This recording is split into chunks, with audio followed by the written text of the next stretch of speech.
16 ദിവസം റിമാൻഡിലായിരുന്ന 5 കെ.എസ്.യു പ്രവർത്തകർ ഇപ്പോൾ ജയിൽ മോചിതരായിരിക്കുകയാണ്. അപ്പോൾ കഴിഞ്ഞ ദിവസം തന്നെ കൃത്യമായിട്ടുള്ള മൊഴികളൊക്കെ പുറത്തു വന്നിട്ടുണ്ടായിരുന്നു. അതായത് ഇവര് കരിങ്കൊടി മാത്രമായിരുന്നു ഇവരുടെ കയ്യിലുണ്ടായിരുന്നത്. മറ്റ് ആയുധങ്ങളൊന്നും ഉണ്ടായിരുന്നില്ല. അപ്പോൾ ഇവിടെ ഗോവിന്ദൻ മാഷും മറ്റ് നേതാക്കളൊക്കെ പറഞ്ഞത്, അതായത് കൊല്ലാൻ മറ്റെന്തോ മാരകായുധം ഉപയോഗിച്ച് കൊല്ലാനായിരുന്നു ശ്രമം എന്നായിരുന്നല്ലോ ഇവരൊക്കെ വ്യാഖ്യാനം. അതൊക്കെ പൊളിയുകയാണ്. ഇപ്പൊ ഇത് പെടലി രാഷ്ട്രീയത്തിന്റെ ഭാഗമായിട്ടുള്ള ഒരു ഹീന രാഷ്ട്രീയം ഇവിടെ കളിച്ചിരിക്കുന്നത് യഥാർത്ഥത്തിൽ CPM ആണെന്ന് വ്യക്തമായിരിക്കില്ലേ? ഇത് അന്ന് തന്നെ വ്യക്തമാക്കിക്കൊണ്ട് ക്രൈം വീഡിയോ പുറത്തുവിട്ടിരുന്നു. അന്ന് അവിടെ നടന്നിട്ടുള്ള പൂർണ്ണമായ വീഡിയോ ആണ് അതേ നിമിഷം തന്നെ ക്രൈം പുറത്തുവിട്ടത്. കേരളത്തിൽ ആദ്യമായിട്ടൊരു ചാനൽ പുറത്തുവിട്ടത് ക്രൈമാണ്. ഇത് ഷംസീർ, പിണറായി, വീണ ജോർജിന് ഗൂഢാലോചനയുടെ ഫലമായിട്ടുണ്ടാക്കിയ ഒരു കഥയാണ്.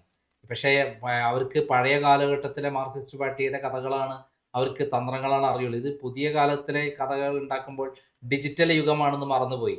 കാരണം അവർ പിന്നിൽ ഈ വീണ ജോർജ് വന്നത് മുതൽ, ഈ കരിങ്കൊടി കാണിക്കുന്നത് മുതൽ പത്രക്കാർ, ദൃശ്യമാധ്യമങ്ങൾ അവിടെ വെയിറ്റ് ചെയ്യാണ്. മാത്രമല്ല CCTV ദൃശ്യങ്ങൾ റെയിൽവേ സ്റ്റേഷനിൽ ഉണ്ടെന്നുള്ള കാര്യം മറന്നുപോയി. മറക്കുകയാണോ അത് അവർക്ക് ഹൈജാക്ക് ചെയ്തിട്ട്, അല്ലെങ്കിൽ അത് വേണമെങ്കിൽ അവർക്ക് അതിനകത്ത് വേണമെങ്കിൽ മാറ്റങ്ങൾ വരുത്താൻ പറ്റുമെന്നൊക്കെ ചിന്തിച്ചിട്ടായിരിക്കാം. അവിടെ നിന്ന് മുതൽ ഹോസ്പിറ്റലിൽ എത്തുന്നവരെയുള്ള ഓരോ രംഗങ്ങളും കൃത്യമായി ചിത്രീകരിക്കപ്പെട്ടിട്ടുണ്ട്. അതിന്ന് ഏത് കൊച്ചു കുട്ടികൾക്ക് അറിയുന്നതാണ്. KSU കുട്ടികൾ 4-5 പേര് വന്നു. അവർ മുദ്രാവാക്യം വിളിച്ചു, അവരെ കൊണ്ടുപോയി. ആ സമയത്ത് കൊണ്ടുപോയ ശേഷം വീണ ജോർജ് ചാടി കളിക്കാൻ തുടങ്ങി. ഇതാ അവരെങ്ങോട്ട് വിട് എന്ന് പറഞ്ഞിട്ട്. സ്വാഭാവികമായിട്ടൊരു മന്ത്രി ചെയ്യേണ്ടത് എന്താ? അവരെ വിട്ടേക്ക്, അവർ പ്രതിഷേധം നടത്തി പോയി എന്ന് മാത്രം പറഞ്ഞാൽ അവസാനിപ്പിക്കേണ്ട ഒരു കാര്യത്തെ പിന്നീടാണ് ഇവർ ചിരിച്ചും കളിച്ചും ഒക്കെ പോയി ലിഫ്റ്റ് കയറിയും അല്ല 3-ാം നിലയിലെത്തി, അല്ല 3-ാമത്തെ പ്ലാറ്റ്ഫോമിലെത്തി. 3-ാം പ്ലാറ്റ്ഫോമിൽ എത്തുമ്പോൾ നമ്മുടെ സ്പീക്കർ അവിടെ കാത്തിട്ടുണ്ട്. സ്പീക്കറും പിണറായി വിജയനും നേരത്തെ പ്ലാൻ ചെയ്ത് കഴിഞ്ഞിട്ടുണ്ട്. അത് നികേഷ് കുമാർ പറഞ്ഞു കൊടുത്ത ഐഡിയ ആണ് എന്നുള്ളതാണ് ഞാൻ മനസ്സിലാക്കുന്നത്. ഇപ്പോൾ ഒരു രക്തസാക്ഷിയെ കിട്ടുകയാണെങ്കിൽ നമുക്ക് നല്ലതാണ്. രക്തസാക്ഷി പരിവേഷം കൊടുത്ത് ഇവർക്ക് ആക്രമിക്കപ്പെട്ടു എന്ന് പറഞ്ഞാൽ പെട്ടെന്ന്, മുമ്പ് രാജീവ് ഗാന്ധിയൊക്കെ മരിച്ചപ്പം, ആക്രമിച്ച് കൊല്ലപ്പെട്ടപ്പം ഭയങ്കര വോട്ട് മറിഞ്ഞല്ലോ. അതേപോലെ വീണ ജോർജിനെ കരുവാക്കിക്കൊണ്ട് ഒരു നാടകം അവിടെ അരങ്ങേറി. അവർ ആക്രമിക്കപ്പെട്ടു എന്ന് പറഞ്ഞിട്ട് അവർക്ക് ഭയങ്കര പരിക്കേറ്റിട്ടുണ്ട് എന്ന് പറഞ്ഞൊരു കഥയുണ്ടാക്കി.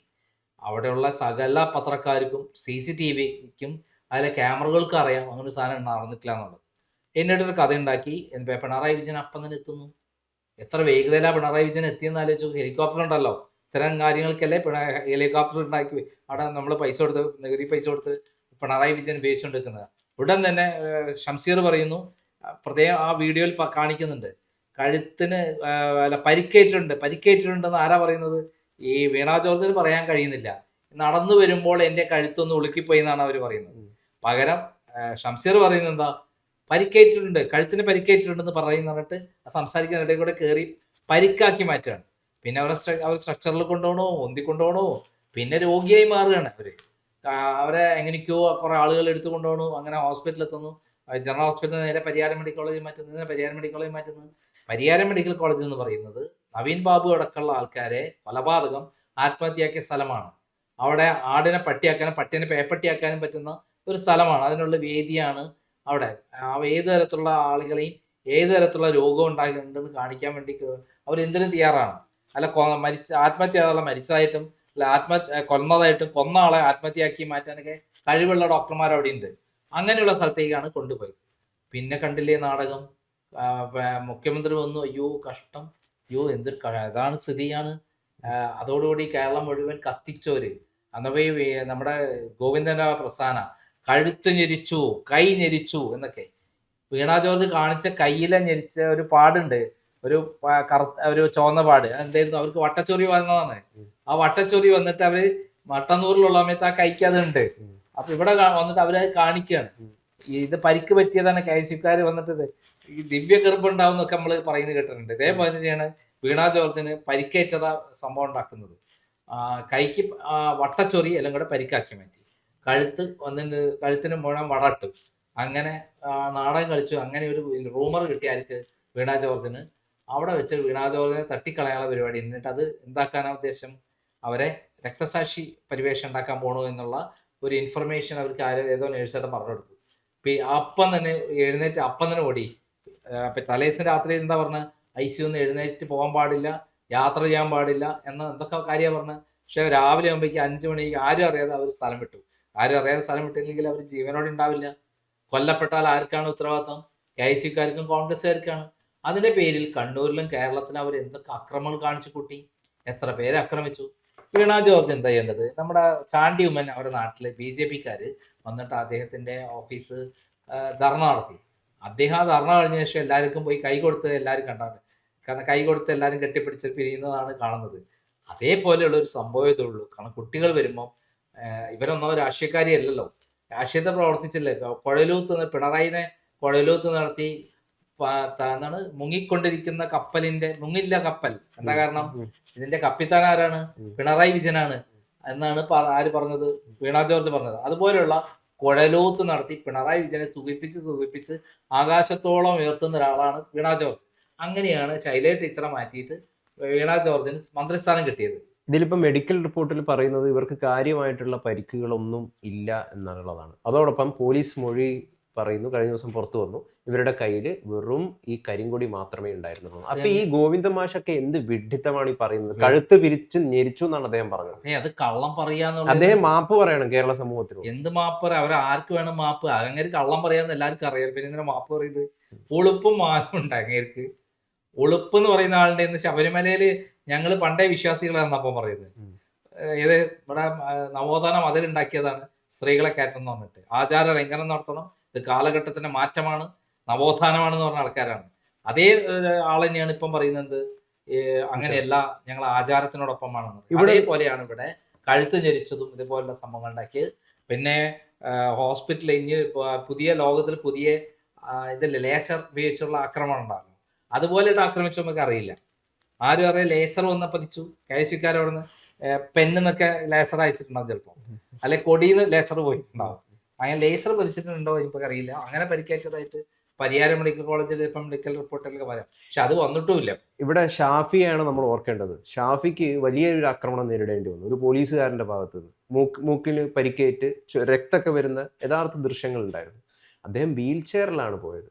വീൽ ചെയറിൽ ഇതേപോലെ ഒരുപാട് നാള് ICUവിലൊന്നും കിടന്നില്ല. എന്തിനാണെന്നേ, നമ്മളെ ഉമ്മൻചാണ്ടീനെ കല്ലെറിഞ്ഞിട്ട് കണ്ണൂർ വെച്ചല്ലേ കല്ലെറിഞ്ഞത്. നെഞ്ചത്ത് പറ്റിയപ്പം പിണറായി വിജയൻ എന്താ പറഞ്ഞത്? നെഞ്ച് ലോഹക്കൂടാണോ എന്നാണ് ചോദിച്ചത്. അത്രയും ദുഷ്ടനായൊരു മനുഷ്യനാണ്. ഒരാളെ വന്ധ്യവിയോധിതനായൊരു ആളെ കല്ലെറിഞ്ഞ ശേഷം കല്ല് പറ്റുന്ന കാറിൻ്റെ ഉള്ളിൽ കൂടെ പറ്റുന്ന കൃത്യമായി വീഡിയോയിൽ ദൃശ്യങ്ങളുണ്ട്. എന്നിട്ട് നെഞ്ചത്ത് പറ്റിയിട്ട് നെഞ്ചത്ത് ലോഹക്കൂടാണോ തട്ടിത്തെറിക്കാൻ എന്ന് പറഞ്ഞ പരമ തെണ്ടിയല്ലേ പിണറായി വിജയൻ? ഇയാൾക്കൊരു മനുഷ്യനാണ്. അതേപോലെയുള്ള ഒരു മുഖ്യമന്ത്രി സ്ഥാനത്ത് നിൽക്കുന്ന ഒരാളല്ലേ. ഇതുപോലെ ഒരു കല്ലേറാണ് പിണറായി വിജയനെ പറ്റിയെങ്കിൽ ഇത് ലോഹക്കൂടാണോ എന്ന് പിണറായി വിജയൻ പറയുമോ? എൻ്റേത് ലോഹക്കൂടാന്ന് പറയുമോ? ഇരട്ടച്ചങ്കൻ എന്നൊക്കെ പറഞ്ഞ് നിൽക്കുമോ? അത്രയും വൃത്തികെട്ടവനാണ് പിണറായി വിജയൻ.